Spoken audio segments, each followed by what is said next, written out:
en la nube. Y bueno, tenemos el honor de tener a Erika Angélica Alcántar García.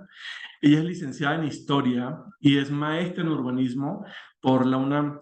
Ella es miembro del OPSINTER, del Instituto de Investigaciones Sociales, y de la Red Iberoamericana de Historia Urbana. Ella es profesora titular de la licenciatura en Urbanismo de la UNAM desde el año 2015, en las áreas de proyectos de cultura urbanística, en donde imparte los cursos de Investigación 1, Filosofía de la Ciudad e Historia del Urbanismo Popular. Actualmente, Erika está estudiando el doctorado en urbanismo en la UNAM dentro de la línea Teoría y Cultura Urbanística. Ella realiza la tesis que lleva por título Forma Urbana y Culturas Urbanísticas, tensiones en el modo de producción del espacio en la Ciudad de México entre el 60 y el año 88. Ha publicado como autora el capítulo La política del transporte en la Ciudad de México durante la primera mitad del siglo XX, la evolución de un ámbito de la política urbana, esto en el libro La movilidad en la Ciudad de México, impactos, conflictos y oportunidades. También ha publicado el artículo La forma de las ciudades en el sur global, hacia la reivindicación de la cultura urbanística popular en la Ciudad de México durante el siglo XX. Eso es para el AIPUR y ha sido también coautora de estos artículos, El urbanismo popular en México y 5 hitos en la historiografía del suburbio en la Ciudad de México. Esto en una revista que se llama Urbana, que es la revista electrónica do Centro Interdisciplinar de Estudios sobre a Cidade, que me imagino que eso es en Brasil, o no sé si es en Portugal, Erika, a Brasil. Entonces, pues nada, bienvenidas y bienvenidos todos y todas. Pues ya damos inicio a esta sesión. Les recuerdo entonces que vayan apuntando sus preguntas en el Inter y al final vamos a abrir el micrófono para que compartan muy brevemente esos cuestionamientos para que Erika nos haga favor de compartir su respuesta, ¿vale? Pues bienvenida, Erika, y adelante.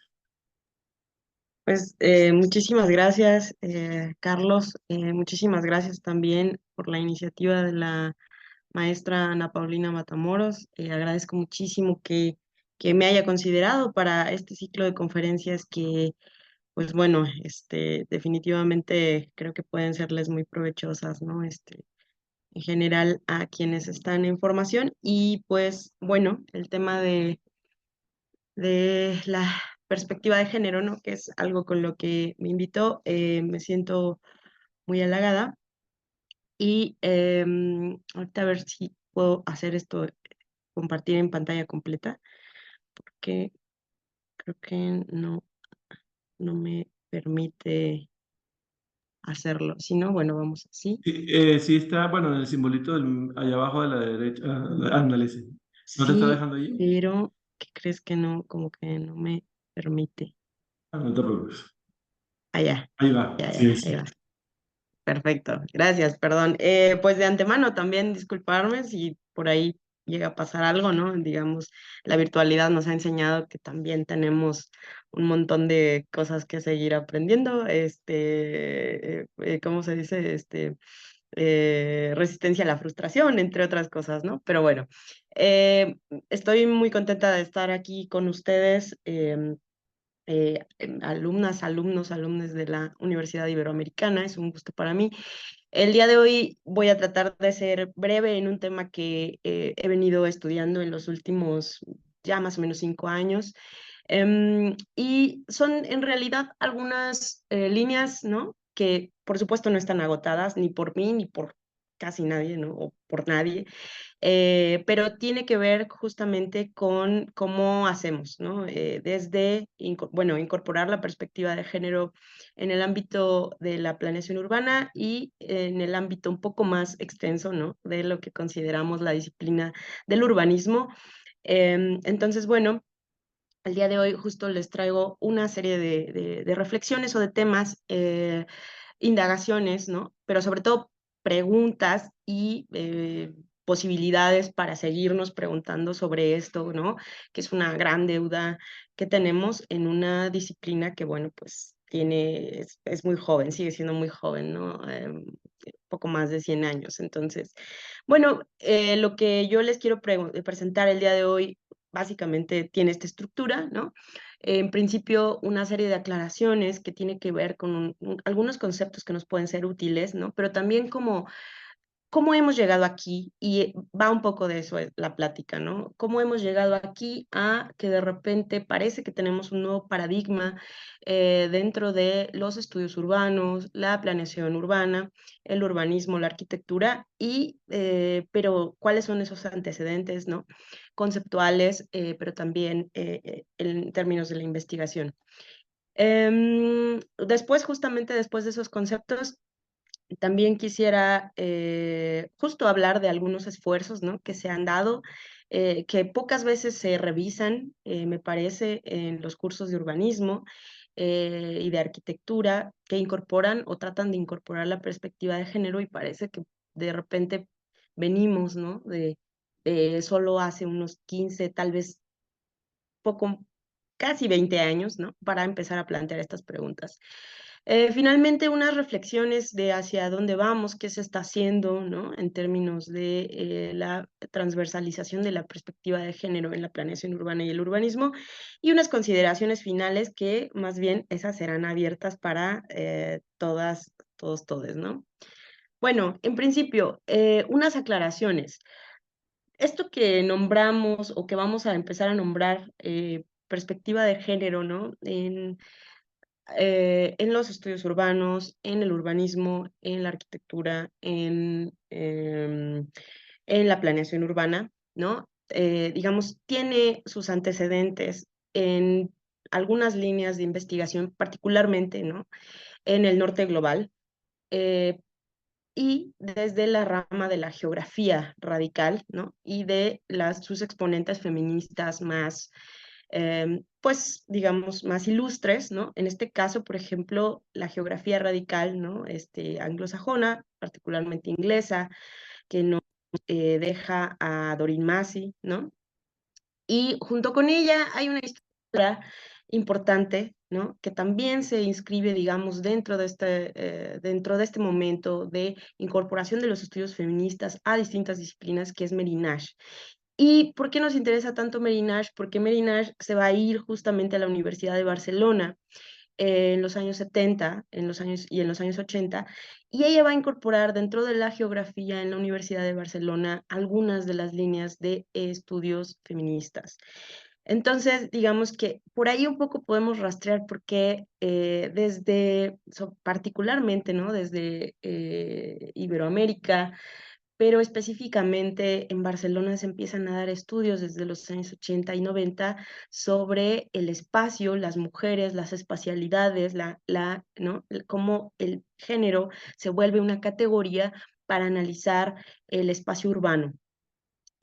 Habrá otras exponentes que llevan ya más de 30 años haciendo esto, como Rosa Tello Rovira, ¿no?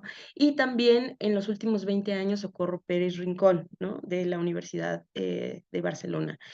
Y algunos hitos que de repente se nos olvidan también es que justamente en los años 2000 se empieza a incorporar, ¿no? Desde la Cátedra ONU, también con Inés Sánchez de Madariaga, ¿no? Uno de los primeros textos que vamos a considerar en español para entrarle, ¿no? A la perspectiva de género, que es urbanismo con perspectiva de género, y que, digamos, el urbanismo con perspectiva de género, la planeación urbana con perspectiva de género, digamos, lo va a seguir sosteniendo esta autora, ¿no? Inés Sánchez de Madariaga hasta nuestros días.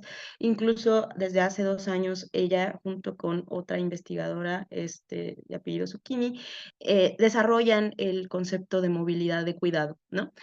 ¿Por qué digo esto? Porque a veces parece que nosotras y nosotros en México nos llegaron 2 libros que son muy importantes y qué bueno que los leamos, qué bueno, ¿no? Que ahora tengamos estas discusiones, pero uno es el del 2018 de Saida Mushi, Mujeres, Casas y Ciudades. Increíble, por favor, digo, si les interesa el tema, es una lectura obligada. Y justamente en 2019 nos llega, ¿no? También esta compilación de reflexiones de un colectivo que viene más de 20 años trabajando, que es Colectivo Punto 6, ¿no? Que son un colectivo de académicas y de activistas catalanas que llevan, lo repito, más de 2 décadas trabajando juntas, ¿no? En donde también ha participado Saida Mushi. Entonces, digamos, no es algo que surja necesariamente hace hace 3 años, ¿no? Claro, tiene que ver con un montón de reivindicaciones coyunturales que han tenido lugar en los últimos años, ¿no? Que tiene que ver con lo que ha llamado Nuria Varela y otras feministas y otras académicas como la famosa cuarta ola, ¿no? Del feminismo, que tiene que ver con estos movimientos masivos, ¿no? De movilizaciones de redes y de grupos de mujeres jóvenes en regiones del mundo que, pues bueno, que sobre todo América Latina, ¿no? El sureste asiático, y que tiene que ver también con los derechos reproductivos, ¿no? Digamos, y ahí con el alza de feminicidios en estas regiones. Entonces, digamos, hay una cuestión coyuntural, política, social, ¿no? Y cultural, pero también la academia, por eso, digamos, que también ha tenido resonancia esto que viene trabajándose desde hace por lo menos 30 años, ¿no? En los ámbitos de las ciencias espaciales. Eh, También una aclaración importante, porque de repente, pues esto que tratamos de llamar, ¿no? Urbanismo, diseño de asentamientos humanos, planeación urbana, planeación territorial, tiene que ver un montón, digo, eso es tema seguramente con la maestra Ana Paulina Matamoros y en otras clases lo discutirán, ¿no? Pero tiene que ver con una serie de tradiciones y con una evolución propia, ¿no? De una disciplina que se ha llamado de distintas formas, dependiendo de las tradiciones a veces nacionales, ¿no? De la evolución y también de su vocación, ¿no? Entonces, bueno, lo que sí podemos decir es que podemos encontrar, ¿no? Grandes esferas de acción de lo que podemos llamar urbanismo, ¿no? En principio, por un lado están las políticas urbanas y administrativas, ¿no? Que tiene que ver también, por supuesto, con la planeación territorial, las prácticas políticas, la técnica, ¿no? Y en otra esfera también tendríamos justamente lo propio académico que sobre todo estaría, ¿no? Dentro de los estudios urbanos que justamente podríamos llevarlo hacia la teoría, el arte, la ciencia, ¿no? Y quienes nos dedicamos un poco más a la academia. Esto no está necesariamente separado, a veces se integran juntas, ¿no? ¿Por qué digo esto? Porque de repente vamos a ver que en algún momento se traslapa la cuestión académica, ¿no? Con la cuestión política, con la cuestión de la gestión, con la cuestión de la administración urbana, etcétera, porque justamente pues es un campo, ¿no? Lo repito, es una disciplina que lleva más o menos poco más de 100 años en el mundo occidental, nombrándola como la nombramos, y claro, no somos, además el urbanismo tiene una tradición, pues bueno, humanista, ¿no? Ligada a la Europa continental, pero el town planning o la planeación urbana, por supuesto que tiene más bien sus orígenes y sus puntos de comunicación en la práctica anglosajona de principios del siglo XX y con la sistematización de un método, ¿no? Para intervenir el territorio. ¿Son lo mismo? Bueno, hay muchas discusiones al respecto, pero podríamos decir que parte de un marco, ¿no? General con la intención de intervenir el territorio para mejorarlo, ¿no? Sin duda, y está íntimamente ligada como práctica y como disciplina también a la arquitectura, ¿no?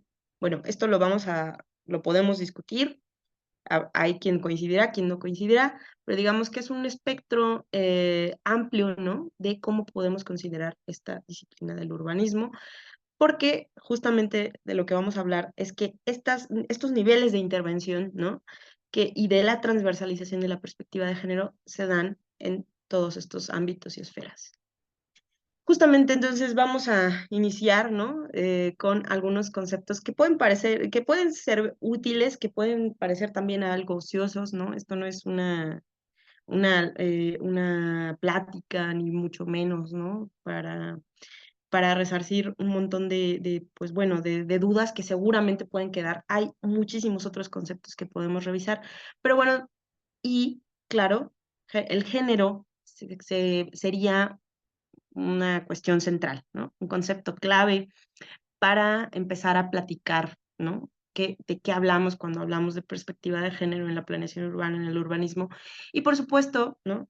Tal vez ustedes lo sepan, tal vez ustedes consideren que incluso ni siquiera necesitamos revisitar el concepto de género, pero sí me parece importante, ¿no? Recalcar que el género podemos considerarlo, por supuesto, un concepto central para el análisis, para la interpretación social, como un constructo social y cultural, ¿no? Con una serie de restricciones, prescripciones, expectativas, ¿no? Sobre lo masculino y lo femenino. También necesitamos entender que el género viene, ¿no? O se formula en los años 50 en el área de la medicina para hablar de lo que se diferenciaba del sexo, ¿no? Y que justamente esta categoría se retoma en los años 70 por las primeras feministas, ¿no? Sobre todo anglosajonas, que van a retomar esta idea, ¿no? De que es una construcción social y cultural y que justamente hay una serie, de que esta construcción social y cultural, ¿no? De algún modo nos mete en moldes, ¿no? Y tiene una serie de prescripciones y de restricciones, ¿no? Para tanto los hombres como las mujeres. Esto por un lado, ¿no? También esto es muy importante porque nos vamos a dar cuenta de que el género lo atraviesa todo. Es lo que dirían o lo que van a plantear las feministas, ¿no? En los años 70, el género no es solo un concepto, no es algo que podamos solamente estar ahí, ¿no? Como para recitar o decir, sino que es una categoría, ¿no? Una categoría de análisis. Es decir, justamente atraviesa absolutamente todo en nuestras vidas y justamente como categoría de análisis nos permite interpretar, ¿no? La realidad.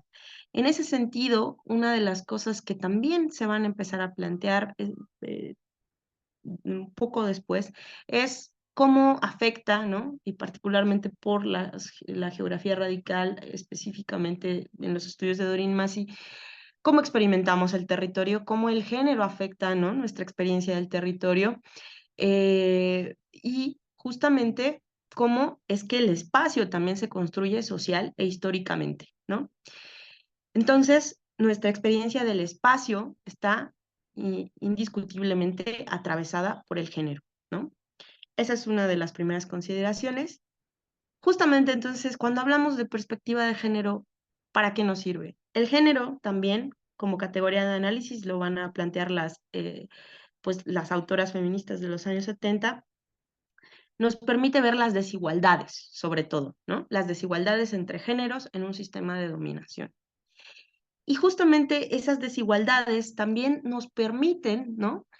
Pensar y preguntarnos qué es lo que necesitan, por ejemplo, en este caso y en ese momento, sobre todo, las mujeres, ¿no? Que habían sido un grupo históricamente, sí, oprimido, pero y olvidado de básicamente todos los ámbitos, ¿no?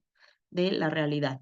Entonces, justamente en esta experiencia del espacio, ¿no? Em, diferenciada por el género, podemos encontrar, ¿no? Que hay un diseño que se considera androcéntrico de las ciudades. Este sería otro concepto clave, ¿no? Para empezar a entrarle a la perspectiva de género, que es justamente el androcentrismo.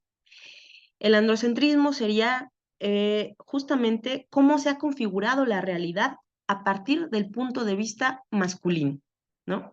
Cómo históricamente se ha configurado cada ámbito de la realidad a partir del punto de vista masculino y que justamente eso ha excluido a los demás grupos sociales, particularmente a las mujeres, que es como señalaban en ese momento, ¿no? En el último tercio del siglo XX, las estudiosas feministas.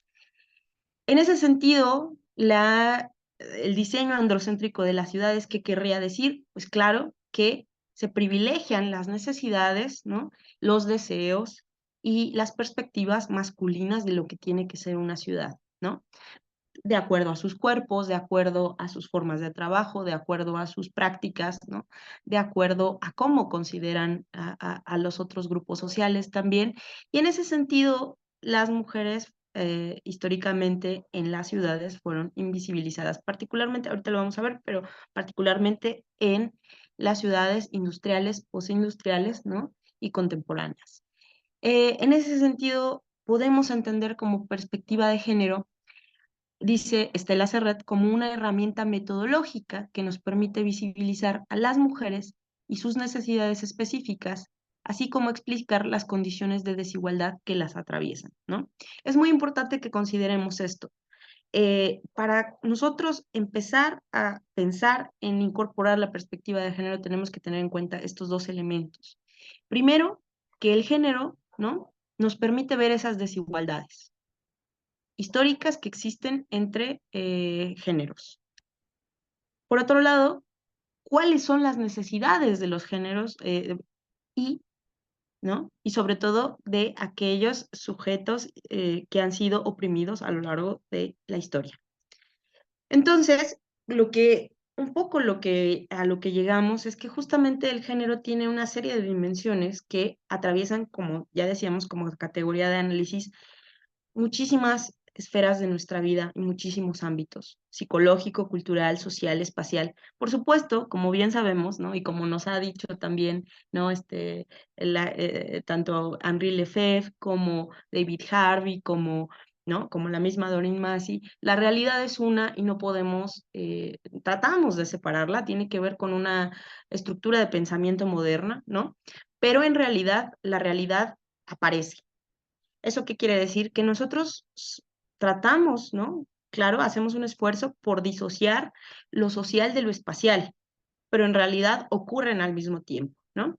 Un poco lo mismo, lo psicológico, lo cultural, ¿no?, lo emocional, etcétera, aparecen al mismo tiempo y podemos separarlo en ámbitos para entender cómo es que justamente el género atraviesa todos estos ámbitos. Algo que también tendríamos que entender es que justamente hay, en la época moderna, hay una serie de dicotomías con las que funcionamos, ¿no? Y que están, digamos, profundamente, ¿no?, enraizadas en lo que vamos a conocer como la planeación urbana, el urbanismo, ¿no?, incluso la arquitectura, y que tiene que ver justamente con una serie de valores que le asignamos a a cómo organizamos la vida, ¿no? Y justamente en esa serie de valores podemos encontrar valores que asociamos con lo positivo o con aquello que tiene más valor, ¿no? Y con lo negativo o aquello que tiene menos valor o en una condición de subordinación. Y justamente el androcentrismo, ¿no?, que digamos, ya dijimos que es esta realidad configurada a partir del punto masculino, tendría mayor valor, ¿no? Es decir, lo masculino, dentro de esta serie de dicotomías que se organiza o que organizan la realidad desde la modernidad, ¿no?, a partir de un pensamiento racional, el androcentrismo y la mirada androcéntrica y lo masculino tendría mayor valor, ¿no? Mientras que lo femenino tendría menor valor. En ese sentido, también separamos la realidad de formas, ¿no?, que, digo, lo hacemos, son operaciones mentales que hacemos eh, de inmediato, ¿no? Porque, pues, cultural, histórica, socialmente, hemos asignado esos valores, ¿no? Por ejemplo, lo formal o lo informal, ¿no? La economía formal, la economía informal, pero también la planeación, ¿no?, los asentamientos irregulares, el espacio público y el espacio privado, la ciudad del campo, digamos, son algunas de las formas en que también hemos tratado de organizar nuestra realidad y sin ser muy conscientes de ello, hemos jerarquizado esos valores, ¿no? O hemos jerarquizado esas formas de organización de la realidad. En ese sentido, también, ¿no?, pasa lo mismo con el género. Esto es importante justamente porque tiene que ver con cómo organizamos el espacio, ¿no? Sobre todo, vamos a encontrar que, particularmente en la época moderna, nosotros vamos a hacer una distinción entre espacios, ¿no? Y esto tiene que ver con lo que también denominaron, ¿no?, las autoras feministas en los años 70, la división sexual del trabajo, que tiene que ver con cómo cada sociedad organiza la distribución del trabajo entre hombres y mujeres según los roles de género específicos de esa sociedad en ese momento, ¿no? En ese sentido, se asignan funciones específicas al espacio ligadas al género. Por ello es que hay un ámbito, ¿no? Por eso es que hay una distribución social de ese espacio en donde el espacio público se considera como parte del espacio productivo. El espacio productivo, sobre todo, justamente tiene que ver con la reproducción, ¿no? Económica y de la riqueza, mientras que el espacio reproductivo tiene que ver con la reproducción de la sociedad, ¿no? De la humanidad, y por supuesto está vinculado con lo femenino, ¿no? Y como ese espacio reproductivo está vinculado con lo femenino, por supuesto, se le asigna al espacio doméstico. Mientras que el espacio productivo se asocia no solo con el espacio público, sino también con el espacio económico y por lo tanto con el trabajo remunerado. Mientras que, otra vez, el espacio doméstico se asocia con aquello, ¿no?, que no es remunerado, es decir, no tiene el mismo valor, ¿no? Y también así, de manera social e histórica, hemos distribuido los espacios. Si no, pensémoslo, ¿no? Cómo, o tratemos de reflexionar cómo es que justamente el espacio público, en realidad, históricamente ha estado vetado para las mujeres y se asocia el espacio doméstico con lo femenino, ¿no?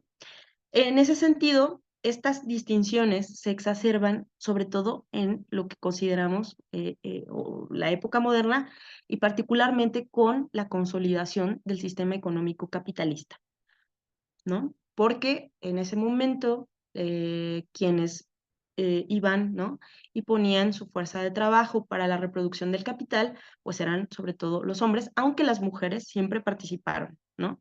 Pero el ámbito doméstico siempre estuvo relegado a las mujeres. En ese sentido, ¿no?, justamente esta distribución social, ¿no?, ligada al género, pues también tiene una serie de valores, ya vimos, ¿no? Em, entonces, justamente, y esto lo podemos encontrar muy bien, ¿no? A finales o bueno, digamos, durante todo el siglo XIX, digamos, cuando empiezan a surgir los primeros intentos de planeación urbana, vamos a encontrar una de las cosas más importantes o uno de los instrumentos más importantes, ¿no?, que de la planificación, que es la zonificación. Y esa zonificación que nos va a dar, por ejemplo, pues ámbitos netamente, ¿no?, de trabajo o netamente industriales ligados al espacio productivo y a lo masculino, y espacios netamente domésticos, ¿no?, habitacionales, ligados sobre todo a lo femenino. Es decir, de algún modo la planeación, no conscientemente tal vez, pero de algún modo, por supuesto que reproduce este orden de espacios, ¿no? Y justamente la ciudad racionalista, ¿no? Eh, por supuesto que los reproduce, ¿no? Es tal vez una de las mayores ejemplos de que el espacio, por supuesto que no es neutral y está atravesado por el género. ¿A qué me refiero con ciudad racionalista? En arquitectura, por supuesto que tiene que ver con una corriente, ¿no? Pero también, digamos, está íntimamente ligado a una corriente filosófica que viene, por supuesto, desde el siglo XVII, no les tengo que decir mucho más, ¿no? Pero tiene que ver, pues, evidentemente, con una configuración de nuestro pensamiento moderno, ¿no? Y una de esas cosas que planteaba ya René Descartes, justamente cuando hace su discurso del método, es separar para entender la realidad, ¿no? La ciudad racionalista es un poco lo mismo. Separamos en ámbitos para tratar de asir esa realidad urbana y es uno de los instrumentos y aproximaciones de la ciudad, ¿no?, moderna de finales del siglo XIX que van a ser característicos de las ciudades industriales, ¿no? Vamos a separar los usos, ¿no? Vamos a separar los usos del suelo, vamos a separar las funciones, vamos a tratar de ordenar ese caos urbano, ¿no?, que había venido de la revolución industrial. Pero justamente esa ciudad racionalista, pues, ¿qué era lo que nos estaba dando? Por un lado, una ciudad segmentada, ¿no?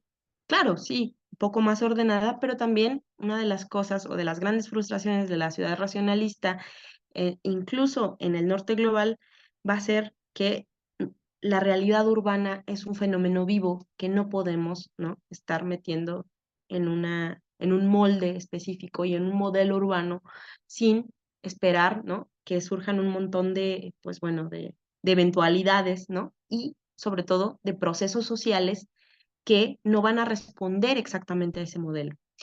Entonces, justamente en los años 60 viene una crisis en el pensamiento ligada a la revolución cultural de la misma década, ¿no? Y algunos de los primeros pensadores que van a plantearse, ¿no? Que la ciudad racionalista es, eh, en cierto modo, restrictiva, ¿no?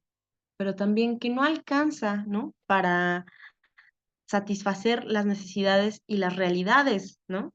De las ciudades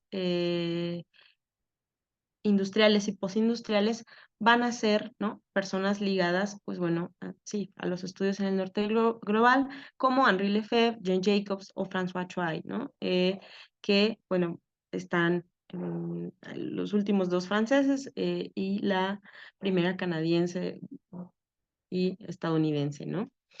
Pero ¿por qué es importante esta crítica que hacen, ¿no? En donde justamente una de las cosas que dicen es, están reduciendo la ciudad a una serie de funciones y esa separación de funciones destruye la vida urbana, ¿no? Eh, Porque en ese momento también se empieza a plantear otra forma, ¿no? De pensar a las ciudades. ¿Quiénes viven en la ciudad? ¿A quién le sirve esa planeación de la ciudad? ¿Qué tan desconectados están los planificadores urbanos, ¿no? Los urbanistas, los arquitectos, de quienes viven y habitan la ciudad? Y eso va a dar lugar, ¿no? Esa crítica y esa, hoy llamaríamos, ¿no? Pero bueno, el famoso empowerment, ¿no? De ciertos sectores sociales para decir, claro, yo habito esta ciudad y qué está pasando, ¿no? Estas críticas van a ser recogidas y releídas por algunos, ¿no?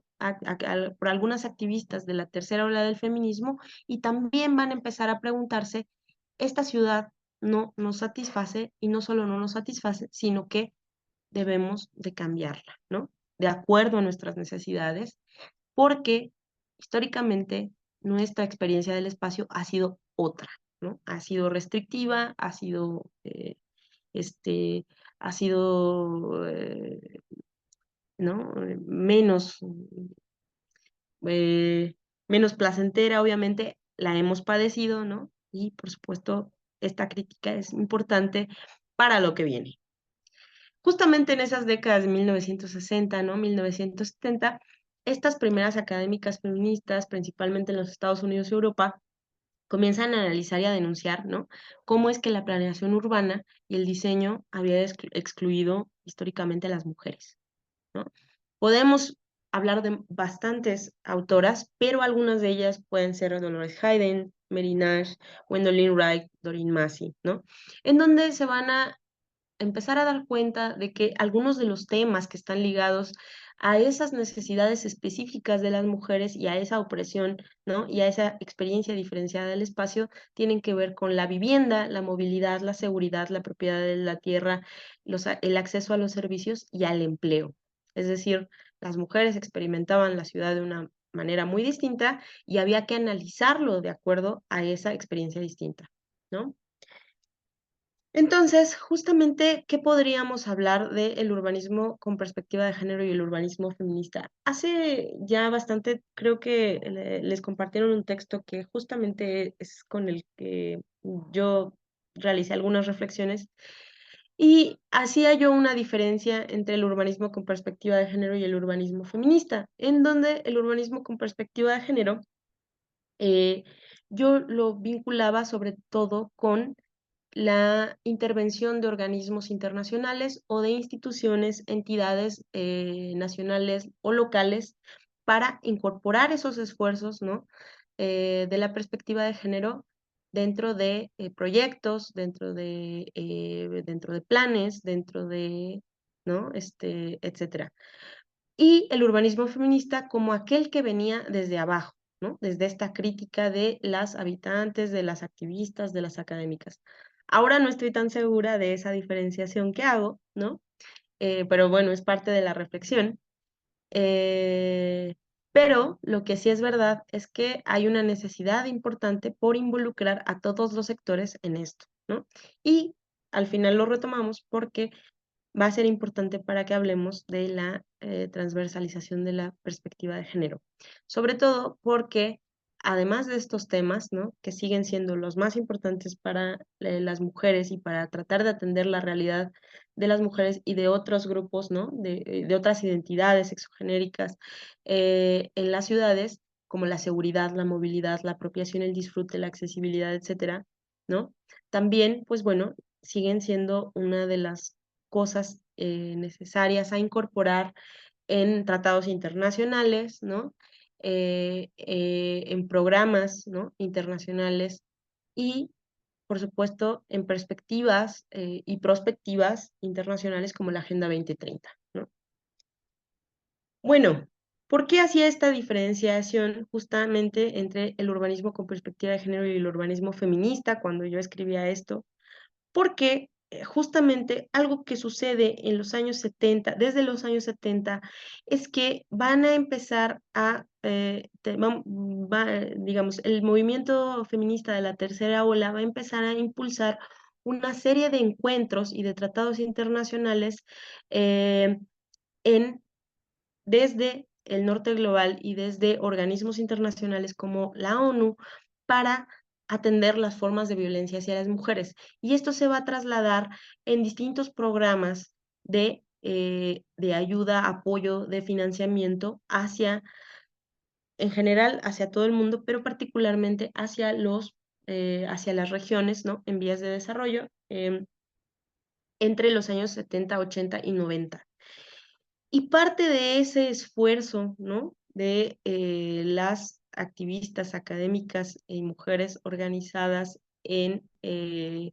digamos, por la vía institucional, va a ser lo que se va a llamar el gender mainstreaming, ¿no? Que va a surgir más o menos en los años 80, pero se va a plantear de lleno y se va a incorporar en las políticas públicas y en distintas legislaciones, sobre todo en Europa y los Estados Unidos, en los años 90. El gender mainstreaming fue una forma, ¿no? O ha sido una forma, un proceso de integrar la perspectiva de género en legislación, políticas públicas, programas y proyectos. Esto es muy importante porque justamente en los años 90 vamos a tener un proceso de globalización, ¿no? Ligado a las tecnologías de la información, al Internet, ¿no? Pero también a una serie de acuerdos y tratados internacionales marcados por el paradigma de los derechos humanos.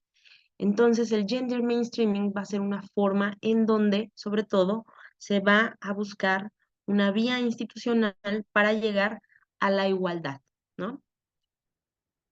Con ello se van a crear también categorías e impulsos, ¿no?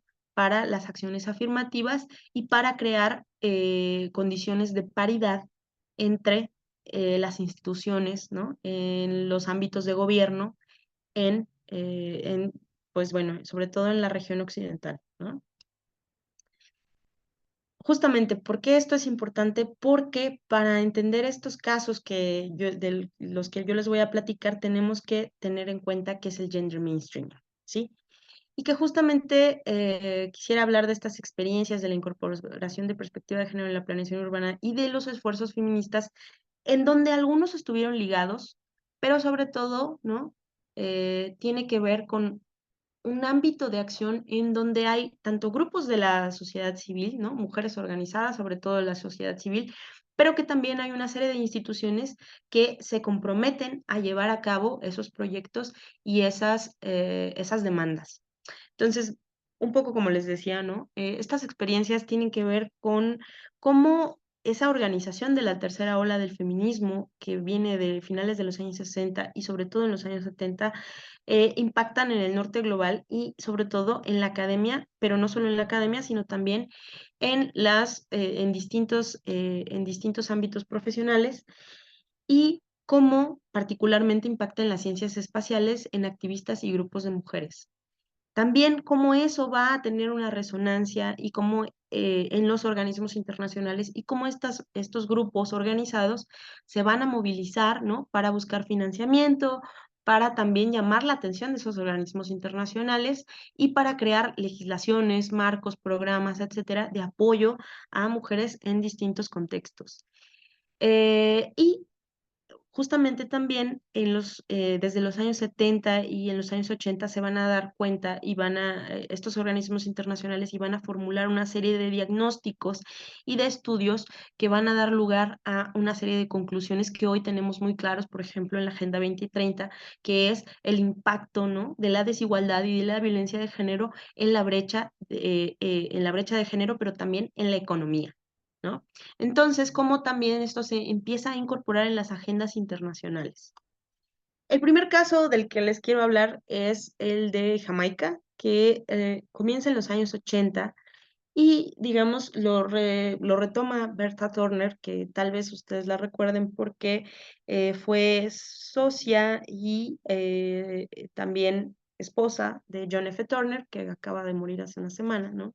Este famoso arquitecto inglés que viene en los años 50 a estudiar las barriadas de Lima, Perú, y que plantea al Banco Mundial una serie de soluciones, ¿no?, a partir de los asentamientos irregulares sobre todo para la autoconstrucción de vivienda en la región latinoamericana, pero que se traslada a otras regiones del mundo, ¿no? ¿Por qué esto es importante? Bueno, pues porque Berta Turner recupera en una publicación en 1988, una publicación que edita esta experiencia de mujeres en Kingston. Justamente una de las cuestiones y que tiene que ver con algunos de los primeros esfuerzos, ¿no?, de organismos internacionales y vinculación local, ¿no?, de grupos organizados de mujeres no solo para transformar la ciudad, sino como había ámbitos como la industria de la construcción, ¿no?, que no estaban incorporando a las mujeres y cómo también esa forma de economía, ¿no?, estaba excluyendo y, digamos, restringiendo sus posibilidades de una vida mejor a un gran grupo de la población, ¿no? En ese sentido, por ejemplo, se encuentran, ¿no?, con que la mayoría de las cabezas de familia o las jefas de familia, ¿no?, eran mujeres que sobrevivían por debajo de la línea de pobreza con algo así como menos de $9 a la semana, y cómo es que sobre todo las mujeres jóvenes, ¿no?, tenían una gran tasa de desempleo. En un momento en donde en Jamaica la industria de la construcción estaba en ascenso, ¿no? Tenía un boom y las mujeres no se podían incorporar a ese ámbito, ¿no? Entonces, además, ¿no?, de cuestiones como que la mayoría vivía en casas de familias y, por supuesto, con el respectivo hacinamiento, etcétera. Em, y en realidad recupera esta experiencia de la Women's Construction Collective, que comienza en 1983, con 10 mujeres organizadas de Kingston, ¿no?, que se afiliaron después a algo que se llamó la Working Group of Women's Low Income Households and Urban Services, que también tenía sedes en México y en Perú. Y justamente se empiezan a entrenar y a calificar, ¿no?, como trabajadoras de la construcción. Y algo que después se empieza a incorporar, empiezan después los contratistas, ¿no?, y la gente ligada a la industria de la construcción en Jamaica, es que cuando las mujeres estaban allí, eh, la violencia fue a la baja, ¿no?, y la productividad a la alza, lo que hizo que muchas más mujeres se incorporaran a la industria de la construcción y también que empezaron a formular sus primeros proyectos, algunos proyectos de vivienda, ¿no?, solo para mujeres madres solteras, ¿no?, en Kingston. Otro caso, digamos, emblemático es el de Montreal y la seguridad de las mujeres, que surge en la década de 1980, ¿no?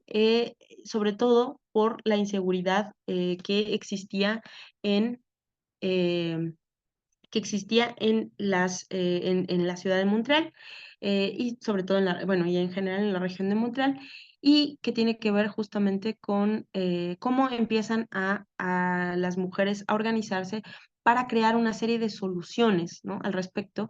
Entre ellas hacen una serie de marchas, ¿no?, una serie de iniciativas como la de noche las mujeres toman la calle, ¿no?, y crean las mujeres, bueno, crean el Comité de Mujeres y Ciudad para mejorar la seguridad de las habitantes de Montreal.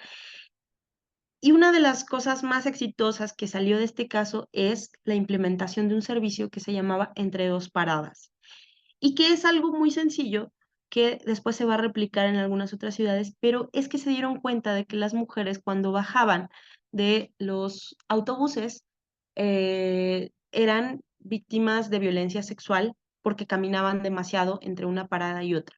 Entonces, la solución que encontraron fue, vamos a cortar las paradas para que las mujeres no tengan que salir, para que, perdón, que no tengan que caminar tanto y no estén expuestas durante tanto tiempo. Y eso disminuyó muchísimo la tasa de violencia sexual, ¿no? Es decir, pequeñas cosas que fueron incorporando y reflexiones que fueron incorporando se hicieron parte de programas, ¿no? Para el transporte y la movilidad que mejoraron su vida. Bueno, me voy a ir ya muy rápido. También está el caso de Toronto, el reporte de las mujeres en ambientes seguros y la iniciativa el plan de las mujeres de Toronto, que justamente también en los años 80, ¿no? Una de las cuestiones más importantes para las mujeres en Toronto fue justamente la seguridad. Eh, y se organizaron una serie pues de profesionales, ¿no? De la arquitectura, de la sociología, de la planeación urbana, para crear un proyecto, ¿no? De plan ligado a estas necesidades y a estas urgencias, ¿no? Sobre la seguridad de las mujeres. Y justamente una de las grandes enseñanzas o de las grandes aportaciones de este plan de Toronto de las mujeres es que muestra por primera vez una de las metodologías que vamos a seguir viendo, ¿no? En otros proyectos de intervención participativa que podemos rastrear hasta ahora, ¿no? Justamente desde una perspectiva que hoy llamaríamos interseccional, antes de que lo hubieran nombrado en el año 89, 91, Crenshaw, ¿no? Pues bueno, ya consideraba una población diversa y también esa serie de necesidades, pero cosas, ¿no? Importantes como qué les desagradaba, qué les gustaba, qué les gustaría ver en la ciudad, ¿no? Que se empiezan a incorporar. El caso de Viena es tal vez el más exitoso, ¿no? Que desde los años 90, justamente dentro de este marco del gender mainstreaming, se incorporan expertas en planeación con perspectiva de género y que han coordinado más de 60 proyectos piloto en la ciudad, ¿no? De hecho, la Oficina de las Mujeres sigue trabajando hasta el día de hoy, ¿no? Dentro del ayuntamiento como parte pues bueno, de la implementación e intervención de la planeación urbana con perspectiva de género. Y se han hecho, bueno, desde distintos ámbitos, pero una de las primeras reflexiones fue sobre el espacio público, ¿no? Y particularmente sobre los parques, porque las mujeres no estaban tanto en los parques como sí sus contrapartes masculinas, y una de las cosas de las que se dieron cuenta es que, bueno, las mujeres caminaban más, ¿no? Esto también se trasladó a la ciudad y se hicieron incluso, pues bueno, adecuaciones a las banquetas, ¿no? Que fue algo tan básico, pero muy enriquecedor para la experiencia de la mayoría de las mujeres que se dieron cuenta que además caminaban durante más tiempo que los hombres, ¿no? En la ciudad. Esta es una experiencia también muy interesante del mapa de la ciudad prohibida, sobre todo en distintas regiones de España, particularmente en el País Vasco, y cómo se plantea un modelo teórico metodológico y de mapeo participativo para integrar la percepción de inseguridad de los espacios de la ciudad de las mujeres, ¿no? Para mejorarlo. Y es algo que ahora se ha promovido, bueno, desde hace ya, me parece que 10 años se ha promovido como parte de una política pública y como, digamos, incluso se han hecho actualizaciones, ¿no? Y tiene un financiamiento aprobado, sobre todo en la región del País Vasco, ¿no? Lo podemos rastrear desde 1996, ¿no? A partir de unos ejercicios autónomos, pero también, digamos, hasta el año de 2012, en donde se empezó a etiquetar el presupuesto, lo pueden consultar por ahí, no es la cosa más, digamos, tiene ya bastante tiempo, pero lo pueden seguir viendo, ¿no? Cómo se hizo a partir de marchas exploratorias, puntos peligrosos, etcétera, marchas de reconocimiento, y cómo se integran. Estas son algunas, justamente, digamos, una síntesis de cuáles son esos esfuerzos que se hicieron, ¿no? Del mapa de la ciudad prohibida desde 1996 hasta el 2015, y justamente cómo es que desde el 2012 hay una subvención del gobierno vasco, ¿no? Para incorporar y crear esta serie de, de proyectos.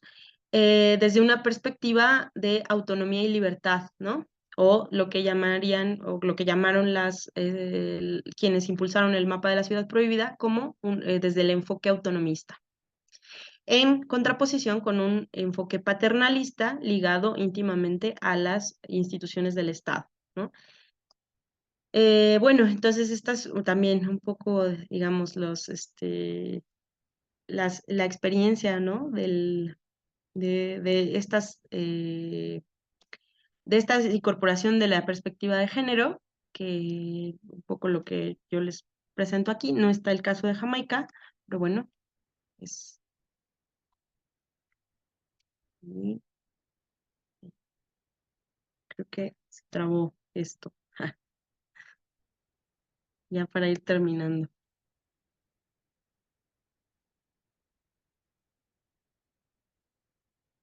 A ver si responde para, perdón, para ir cerrando.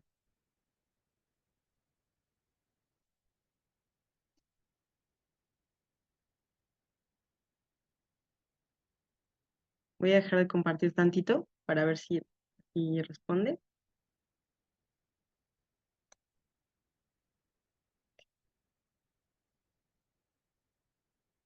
Creo que ya fue la presentación. Ya para ir terminando y no seguirles mareando más con tantos datos, ¿no? También llegamos a otro nivel, ¿no? De incorporación de la perspectiva de género, y también que tiene que ver con algo, ¿no? Un ámbito, ya vimos, pues sí, claro, también de las políticas públicas, pero también del ámbito del diseño, eh, del urbanismo, que es el diseño urbano, ¿no? Entonces, también en los últimos años se han hecho muchos esfuerzos, ¿no? Para incorporar, como parte de políticas públicas, diseño urbano, ¿no? Con perspectiva de género. Y eso también es interesante ver cómo se ha incorporado. Podemos rastrear distintos manuales, ¿no? Desde los años 90, pero en Latinoamérica podemos verlos desde los años 2000. Incluso antes las oficinas también de ONU Mujeres, también en Argentina habían ya planteado distintos proyectos, ¿no? Para incorporar en la arquitectura y en el diseño manuales con perspectiva de género. Y bueno, estos son solo algunos, ¿no? De los que hay, y algunas de las conclusiones a las que llegan casi todos los manuales, que no son recetas, ¿no? Hay que decirlo siempre, no son recetas, pero tiene que ver con la percepción de inseguridad y con las cuestiones o los elementos básicos, ¿no?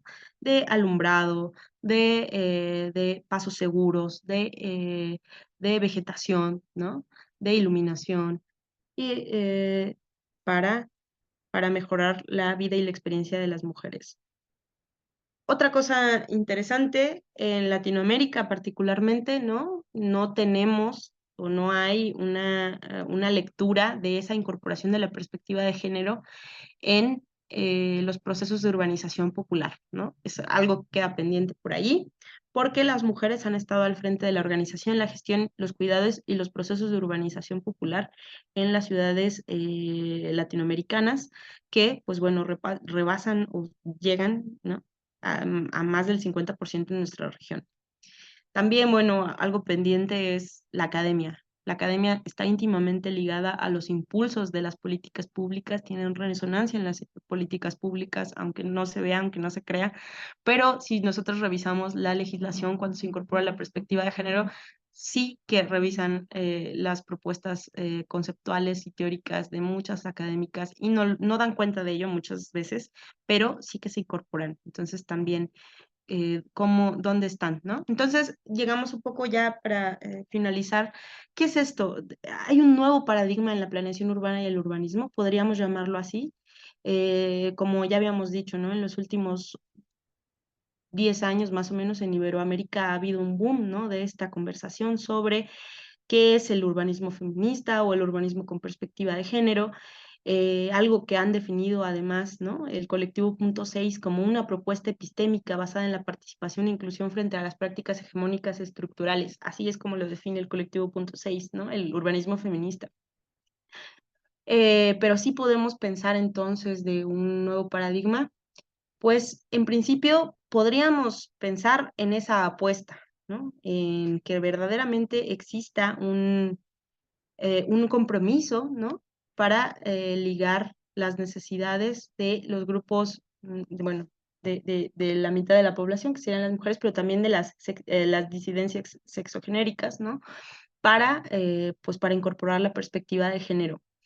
En ese sentido, eh, por supuesto que viene de una propuesta teórica, más o menos, pero hay una serie de antecedentes y una serie de impulsos que también nos hacen pensar en una praxis de este nuevo paradigma, ¿no? O de este paradigma que, si de aplicarse, ¿no?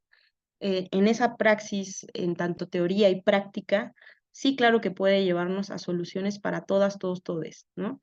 Y que tendría que ver en una conjunción entre la academia, las políticas públicas, la legislación, la gestión, el diseño, ¿no? Entonces, digamos, si eso logra estar en concordancia y consonancia, puede ser que sí nos estaríamos yendo, ¿no? Estaríamos caminando hacia un nuevo paradigma que en principio nos haría ciudades más justas, más disfrutables, ¿no? Mucho mejor preparadas para pues para la realidad actual, ¿no? Pero entonces, porque justamente hablar de la transversalización, perdón, me voy a regresar tantito a esta, hablar de la transversalización de la perspectiva de género tendría que ver con eso, ¿no? Con digamos, la adecuación de una serie de políticas públicas que abarcara todos los ámbitos y digamos, todos los niveles de toma de decisiones para estar en sintonía, porque otra vez el género lo atraviesa todo. Entonces necesitamos tanto de la academia como de las políticas públicas, como del marco legislativo, como de la gestión, como del diseño y otros ámbitos, ¿no? Ligados a justamente a ese amplio espectro de lo que podemos llamar el urbanismo y en particularmente en su brazo, ¿no? De la planeación urbana.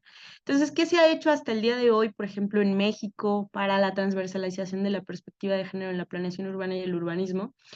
Estas son iniciativas que, si ustedes ven, pues parten más o menos desde el 2019 que tienen que ver con programas, con publicaciones, con iniciativas de ley, ¿no?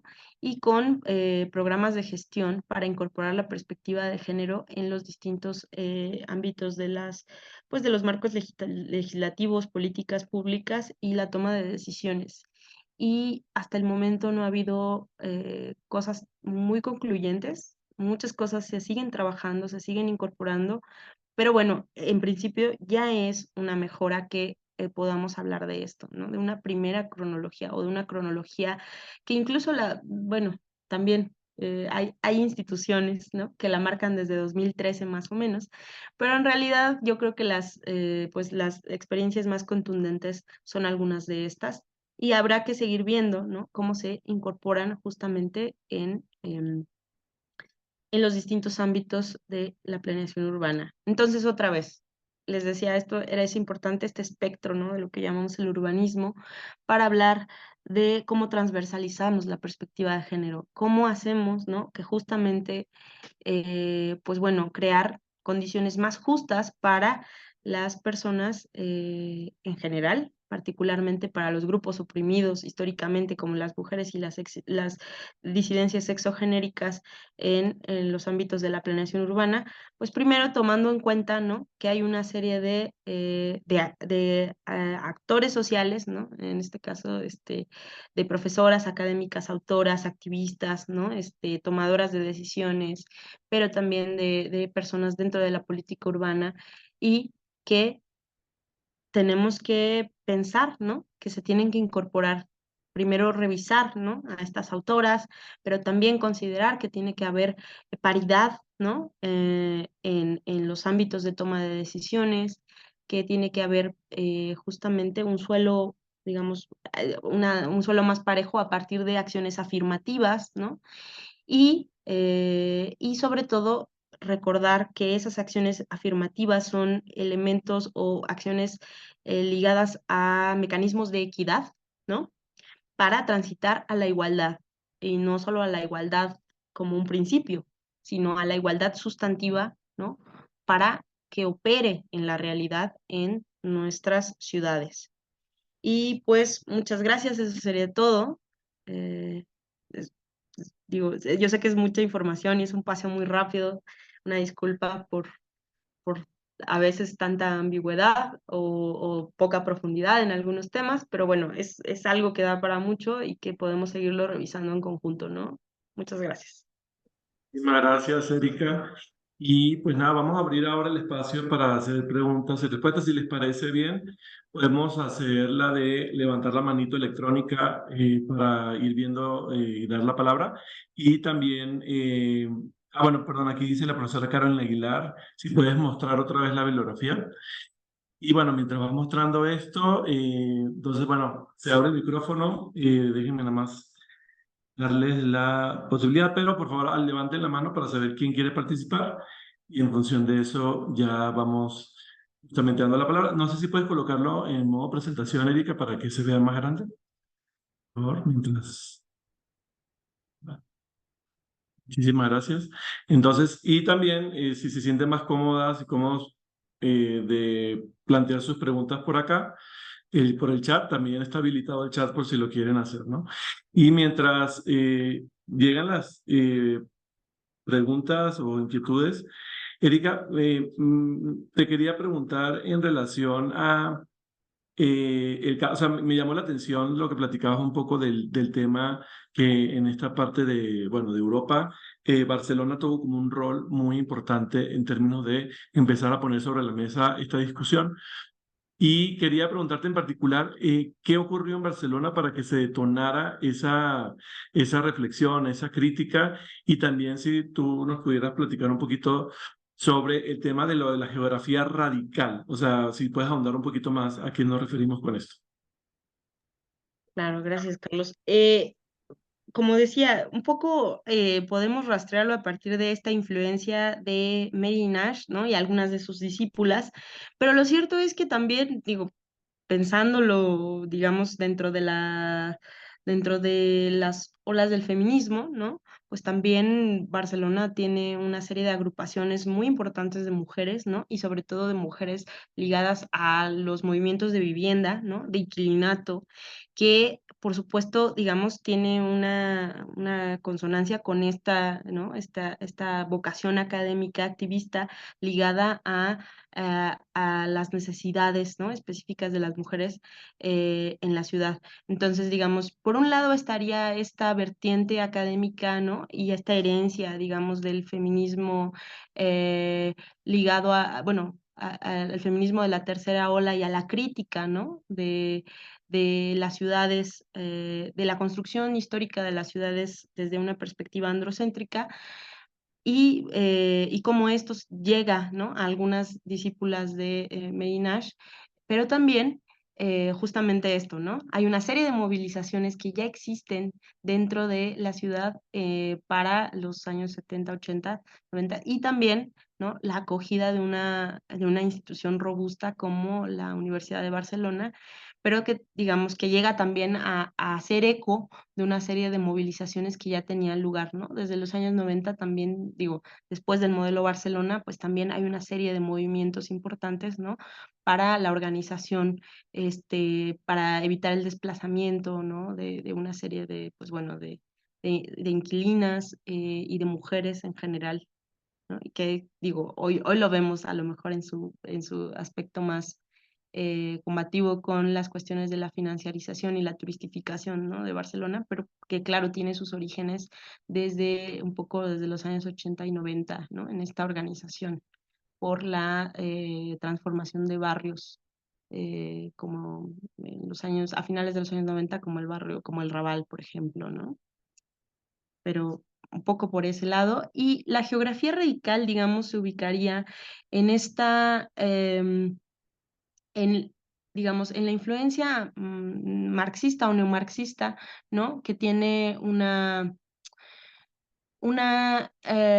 visión crítica, ¿no? De cómo se construye el espacio socialmente y que tiene lugar más o menos a finales de los años 60, particularmente con el pensamiento de Henri Lefebvre, que él, digamos, viene de la Escuela de Sociología Francesa, por supuesto, pero que algunos de sus discípulos van a ser, o tal vez el discípulo más célebre, ¿no? Va a ser David Harvey, pero también Horacio Capel, ¿no? En España, y también, digamos, va a recuperar algunas de estas ideas y de esta lectura, ¿no?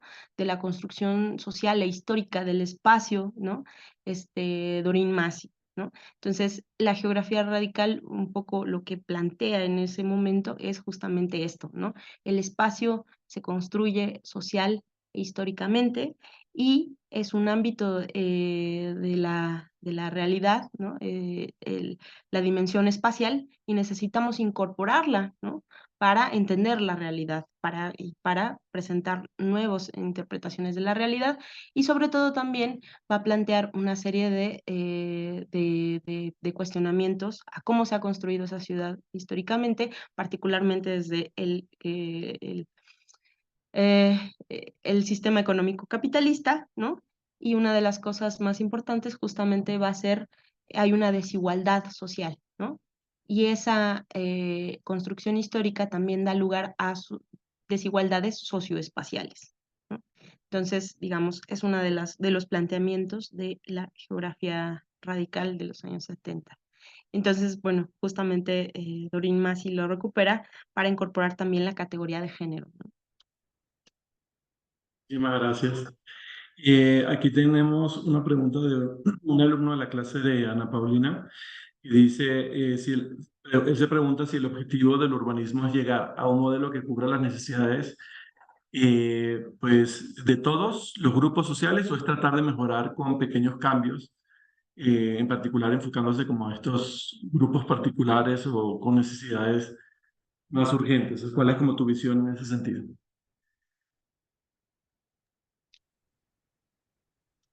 En realidad, yo creo que es por eso que necesitamos de todos los ámbitos, ¿no? Necesitamos así como la organización de pequeños grupos, ¿no?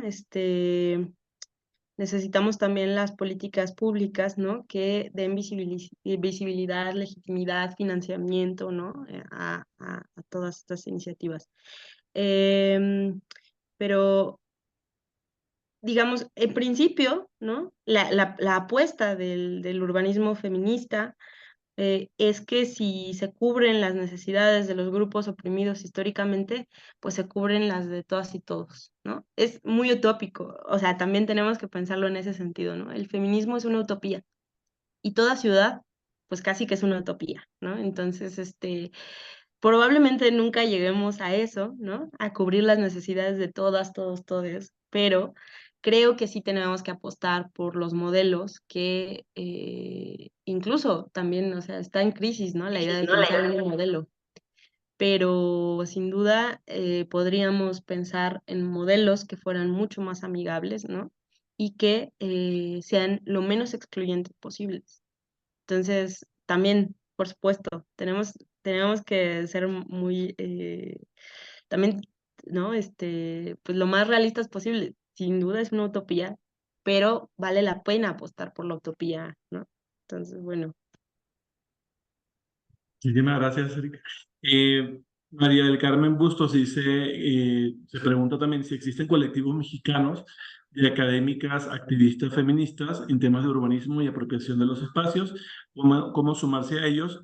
Y al respecto, Ileana Góngora le contestó, bueno, aprovechando esa duda, comentó Ileana que la Asociación Mexicana de Arquitectas y Urbanistas ha iniciado algunas charlas y actividades vinculadas con la perspectiva de género y aceptan afiliaciones, ¿no? Entonces, bueno, pero quisiéramos escucharte también, Erika, al respecto. ¿Qué le pudiésemos decir a María del Carmen? Sí, hay, de hecho, hay bastantes, ¿no? Bastantes movimientos que ya llevan muchos años. Algunos de ellos están cumpliendo más de una década, que son organizaciones de la sociedad civil, ¿no? Hay académicas ligadas al activismo, ¿no? Como Rosalba Loide, como Citlali Gutiérrez, Zoila Hernández, ¿no? O sea, hay bastantes académicas en ese lado, ¿no? La Liga Peatonal, Urbanas MX, la red de investigadoras, y planificadoras urbanas, ¿no? Hay muchas iniciativas, cómo integrarse, bueno, también la AMAU, ¿no? Digamos, hay bastantes organizaciones ahora. ¿Cómo se puede uno incorporar? Acercándose, ¿no? Buscándolas, la mayoría o casi todas o todas, ¿no? Me atrevo a decir que son muy abiertas y que están dispuestas a conocer y a incorporar nuevas visiones, ¿no? Entonces, por ahí están sus trabajos. Los pueden buscar en Twitter, en sus páginas de Facebook, ¿no?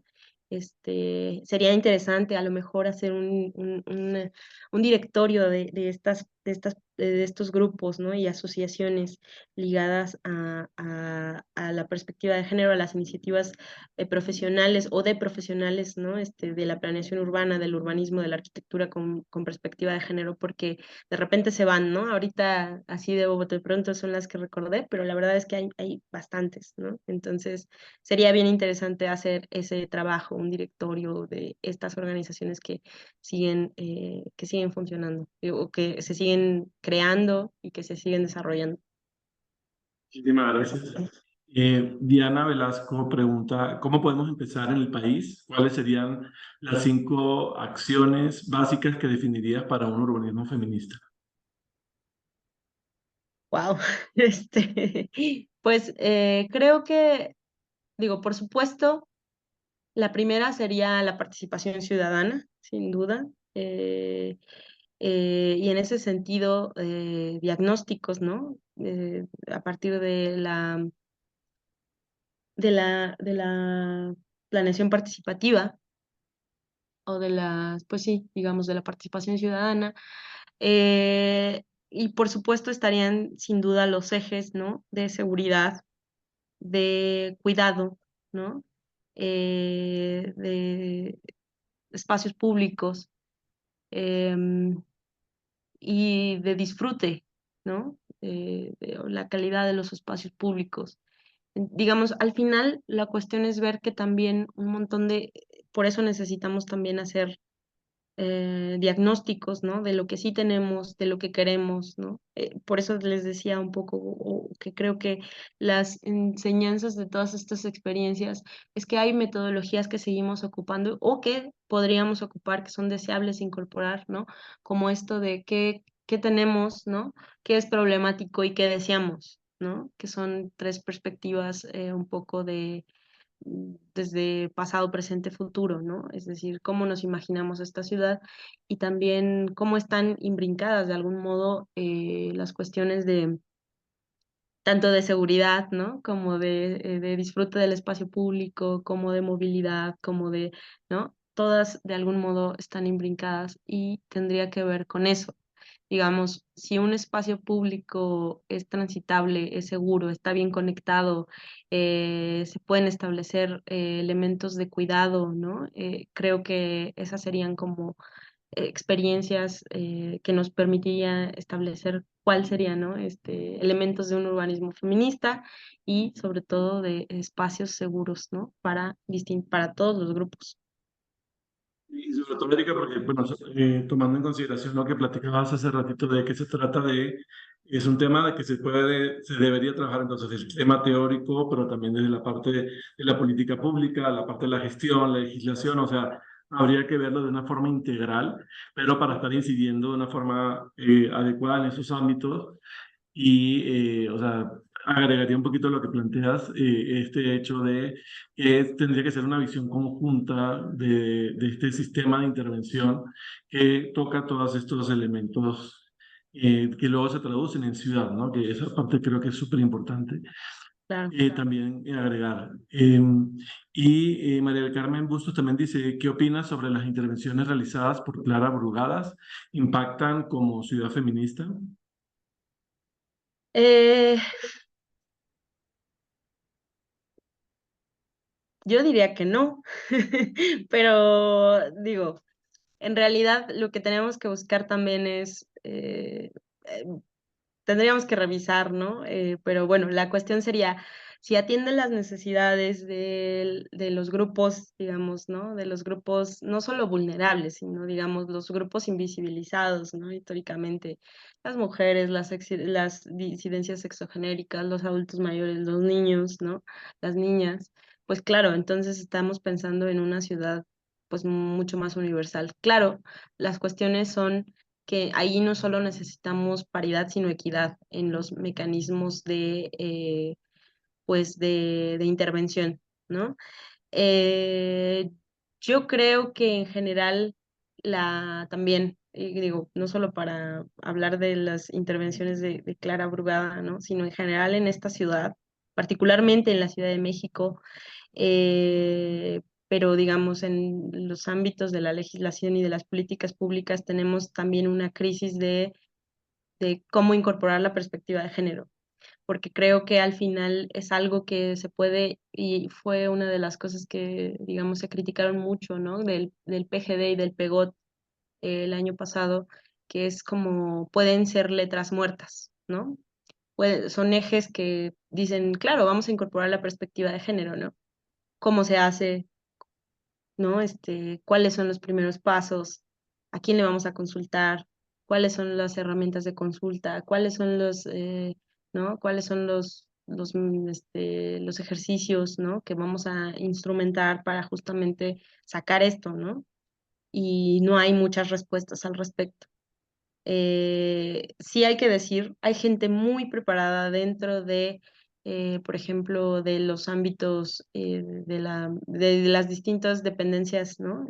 Institucionales para atender la planeación urbana y que sí tienen formación en perspectiva de género, ¿no? El problema es que tanto en las políticas se puede ver su mano, ¿no? Su pluma, su incorporación. Entonces, puede ser que sí haya una intención de incorporar la perspectiva de género, pero ya en la toma de decisiones y quién implementa, ¿no? Los programas, los proyectos, todo eso, ahí puede ser que sea a lo mejor uno de los puntos clave, ¿no? Para la verdadera instrumentalización de la perspectiva de género y la verdadera incorporación, porque a veces quienes tienen, ¿no? La última palabra, puede ser justamente a quien más necesite la, pues, sensibilización en perspectiva de género, ¿no? Entonces, bueno, a lo mejor sí tiene alguna iniciativa, pero cambian muchas cosas, ¿no? Al final las cuestiones políticas, la monumentalidad y otras cosas, pues siguen siendo parte del juego político que bien conocemos, ¿no? Entonces, a lo mejor sí hay por ahí alguien en el equipo que sin duda quiera incorporar cosas, que quiera, ¿no? Pero es difícil saberlo, ¿no? Lo mejor que podemos saber es si hay mujeres en el espacio público, si hay niñas y niños en el espacio público, o en los espacios que se planteen, ¿no? Por ejemplo, en las utopías de Iztapalapa, si hay, pues entonces algo se está haciendo bien. Creo que justamente es esa parte como de empezar a visibilizar esos esfuerzos. Por ejemplo, lo que hablas ahorita del directorio, creo que es algo fundamental que se tendría que estar trabajando. Y, por ejemplo, o sea, ahorita que decías, no, es que muchas de las tomas de decisiones vienen a lo mejor de personas que ahorita no están preparadas en el tema, ¿no? Eso yo creo que es clave y también es, a lo mejor, no, o sea, nos desparaliza un poco también reconocer que podemos empezar desde nosotros mismos, ¿no? O sea, por ejemplo, a mí me llama la atención que en esta sesión que estamos, básicamente hay dos hombres nada más de veintitantas personas, o sea, menos del 10% de los asistentes somos hombres, y eso dice un poco también del interés que hay sobre este tema. Aquí en la Universidad Iberoamericana nos han dado cursos para tener lenguaje incluyente a los profesores, al personal administrativo, y también han habido cursos para hacer investigación con este enfoque.